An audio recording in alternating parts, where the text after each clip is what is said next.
प्यारे दोस्तों, हमारे देश का तिरंगा जब शान से लहराता है तो हर भारतीय का सीना गर्व से फूल के चौड़ा हो जाता है। यह पल गर्व से भर देने वाला होता है, जिसे साकार करने के लिए देश के अनेक वीर सपूतों ने हंसते हंसते अपनी जान की कुर्बानी दे दी थी। वीरांगनाएं भी बलिदान देने से पीछे नहीं हटी। राष्ट्रीय ध्वज किसी देश का ऐसा प्रतीक होता है जिसके प्रति उस देश के लोग सम्मान और समर्पण का भाव रखते हैं। राष्ट्रीय ध्वज तिरंगे की बनावट, आकार और रंग सबका विशेष महत्व और बेहद खास संदेश है। क्या आप जानते हैं, वर्तमान में भारत का जो राष्ट्रीय ध्वज है, इससे पहले कई ध्वज बदल चुके हैं। एक समय में अलग अलग लोगों द्वारा अलग अलग तिरंगे बनाए गए थे। यह जानकर आपको हैरानी होगी कि गांधी जी ने यह कह दिया था कि मैं इस तिरंगे को सलामी नहीं दूंगा। तो चलिए भारतीय तिरंगे के पूरे इतिहास को जानने की कोशिश करेंगे अपने इस वीडियो में। वीडियो को अंत तक जरूर देखना।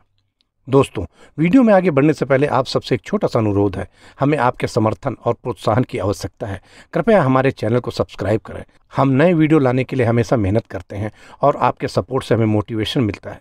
कृपया हमारे चैनल बिग इन्फो टीवी को सब्सक्राइब करें और हमारे साथ इस सफर में शामिल हों। अपने प्यारे तिरंगे झंडे के इतिहास में जाने से पहले मैं आपको ये झंडा दिखाना चाहता हूँ। क्या आप इस झंडे को पहचानते हैं? दोस्तों, आप अपने देश के झंडे को तो पहचानते ही हैं, साथ में अपने आसपास के देशों के झंडे को भी जरूर जानते पहचानते होंगे। लेकिन क्या आप इस झंडे को पहचानते हैं? अगर नहीं तो देख लीजिए, ये है हमारी पूरी दुनिया का झंडा, यानी प्लानेट अर्थ, पूरी पृथ्वी का झंडा। अब जानते हैं कि पृथ्वी के इस झंडे का उद्देश्य क्या है। जैसा कि आप देख सकते हैं कि पृथ्वी के झंडे पर बने हुए 7 रिंग्स जो एक फूल का आकार बनाते हैं, जिसका मतलब है पृथ्वी पर 7 कॉन्टिनेंट्स हैं जो आपस में जुड़े हुए हैं। मतलब पृथ्वी के लोग आपस में मिलजुल कर रहते हैं। और इस झंडे पर ब्लू यानी नीला कलर इसलिए दिया गया है जो पृथ्वी पर पानी की मौजूदगी को दर्शाता है। कमेंट करके ईमानदारी से बताइएगा, क्या आपको पृथ्वी के झंडे के बारे में पता था? तो चलिए वीडियो में आगे बढ़ते हैं। आज के तिरंगे की कहानी शुरू होती है 1857 से। 1857 से पहले अलग अलग राजाओं के अलग अलग झंडे हुआ करते थे। लेकिन जब 1857 के बाद पूरे देश का राज ब्रिटिश के पास आ गया तो उन्होंने पूरे देश का एक झंडा बनाया जो ऐसा दिखता था। इस झंडे का रंग लाल कलर था, साथ में ऊपर यूनियन जैक बना हुआ था और एक स्टार बना था। लेकिन इस झंडे में अपनापन नहीं था, इसलिए 1905 में बंगाल पार्टीशन के बाद यह झंडा बना। यह एक शुरुआत थी स्वदेशी मूवमेंट की अंग्रेजों के खिलाफ। 7 अगस्त 1906 को इसे पारसी बागान चौक, ग्रीन पार्क, कलकत्ता में फहराया गया था। इस झंडे में 3 हरे, पीले और लाल रंग की पट्टियां थीं। इसमें ऊपर के हरे रंग वाली पट्टी में 8 कमल के फूल थे जिनका रंग सफेद था। बीच में पीली पट्टी में नीले रंग से वंदे मातरम लिखा हुआ था।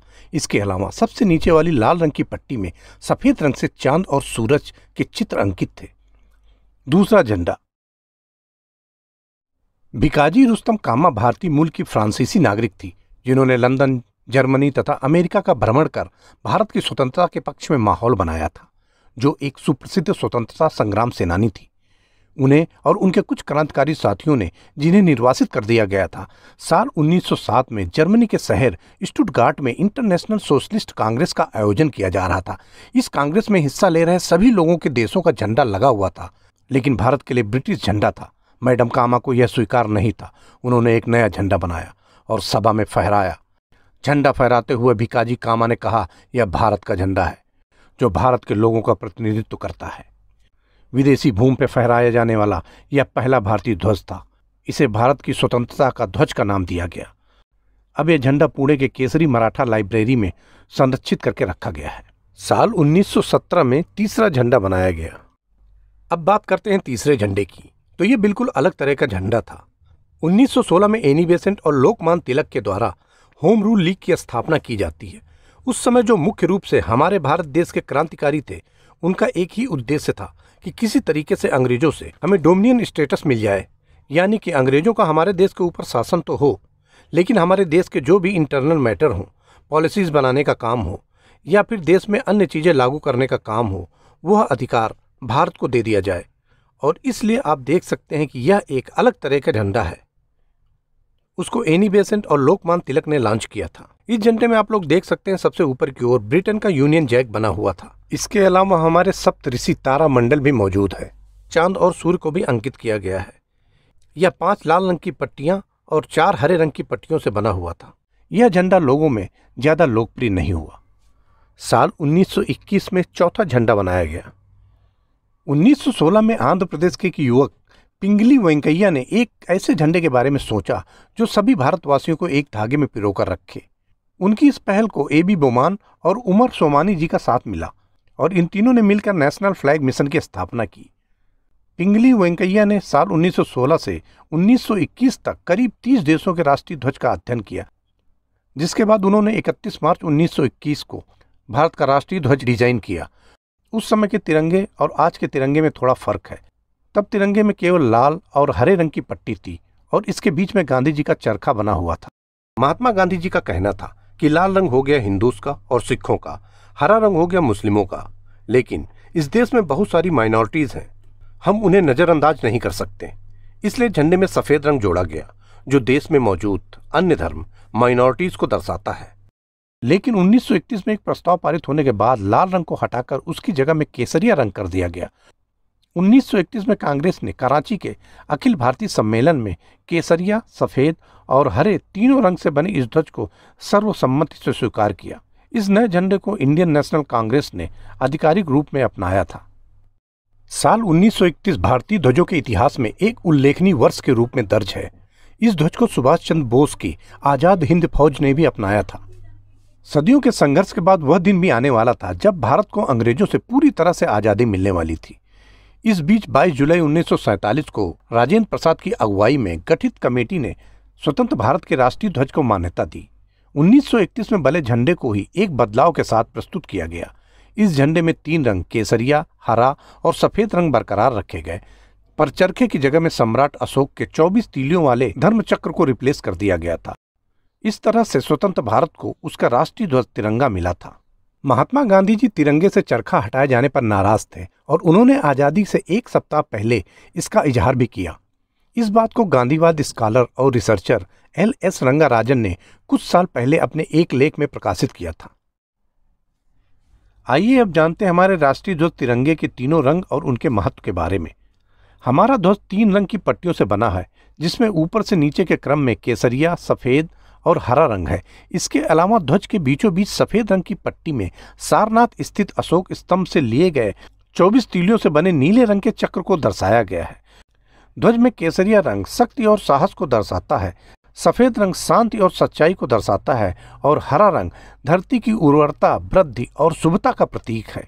इसके अलावा बीच में बना अशोक चक्र यह दर्शाता है कि गति में ही जीवन है और स्थायित्व में मृत्यु। अब जान लेते हैं राष्ट्रीय ध्वज के आकार के बारे में। राष्ट्रीय ध्वज का आकार हमेशा आयताकार होना चाहिए। इसकी लंबाई और चौड़ाई का अनुपात 3:2 का होना चाहिए। इसमें बने तीनों रंग की पट्टियां एक समान होनी चाहिए और ध्वज को बनाने में खादी का प्रयोग किया जाना चाहिए। दोस्तों, ध्वजारोहण और तिरंगा फहराने के बारे में तो हमने सुन रखा है, लेकिन क्या आपको पता है इन दोनों में भी एक बहुत बड़ा अंतर होता है? तो आइए जानते हैं कि ध्वजारोहण और तिरंगे फहराने में क्या अंतर होता है। सबसे पहले तो आपको यह पता होना चाहिए कि 15 अगस्त को ध्वजारोहण किया जाता है और 26 जनवरी को तिरंगा फहराया जाता है। ध्वजारोहण और झंडा फहराने के बीच में एक बड़ा अंतर है। जब तिरंगे को नीचे से रस्सी के माध्यम से खींचकर फहराया जाता है तो इसे ध्वजारोहण कहते हैं, लेकिन 26 जनवरी में तिरंगा ऊपर ही बंधा होता है जिसे पूरा खोलकर फहराया जाता है। इसे झंडा फहराना कहते हैं। क्या आपको पता है कि एक समय ऐसा भी था जब भारतीय तिरंगे को सिर्फ खास मौकों पर ही फहराया जा सकता था और कुछ खास लोगों के द्वारा? लेकिन एक बिजनेसमैन नवीन जिंदल ने इस नियम को बदलने के लिए 1 दशक लंबी लड़ाई लड़ी और आज उन्हीं की वजह से हर भारतीय को तिरंगा फहराने का अधिकार है। नवीन जिंदल ने अपने कारखाने पर हर दिन तिरंगा फहराना शुरू कर दिया। उन्हें जिला प्रशासन ने ऐसा करने से मना किया और दंडित करने की चेतावनी भी थी।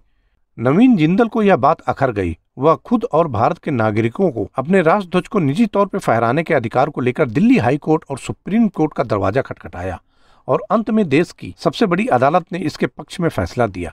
नवीन जिंदल द्वारा लड़ी गई 7 सालों की लंबी कानूनी लड़ाई के बाद सुप्रीम कोर्ट ने फैसला सुनाया था, जिसमें कहा गया था कि देश के प्रत्येक नागरिक को आदर, प्रतिष्ठा एवं सम्मान के साथ राष्ट्रीय ध्वज फहराने का अधिकार है और इस प्रकार यह प्रत्येक नागरिक का मौलिक अधिकार बन गया। आइए जानते हैं तिरंगा फहराने के नियम क्या हैं। देश में फ्लैग कोड ऑफ इंडिया भारतीय ध्वज संहिता नाम का एक कानून है जिसमें तिरंगे को फहराने के नियम निर्धारित किए गए हैं। इन नियमों का उल्लंघन करने वाले को जेल भी हो सकती है। पहले राष्ट्रीय ध्वज को फहराने का एक समय होता था। पुराने नियमों के मुताबिक सूर्योदय से लेकर सूर्यास्त तक झंडा फहरा सकते थे, लेकिन नए नियम के अनुसार अब रात में भी तिरंगा फहराया जा सकता है। तिरंगा हमेशा कॉटन, सिल्क या खादी का ही होना चाहिए। प्लास्टिक का झंडा बनाने की मनाही है। भारत में बेंगलुरु से 420 किलोमीटर स्थित हुबली ही एकमात्र लाइसेंस प्राप्त संस्थान है जो झंडा बनाने का और सप्लाई करने का काम करता है। आज भारत का यह राष्ट्रीय ध्वज पूरे विश्व में इसी रूप में फहराया जाता है। तो ये थी हमारे राष्ट्रीय ध्वज तिरंगे की कुछ संक्षिप्त जानकारी। मुझे उम्मीद है यह वीडियो आपको जरूर पसंद आया होगा।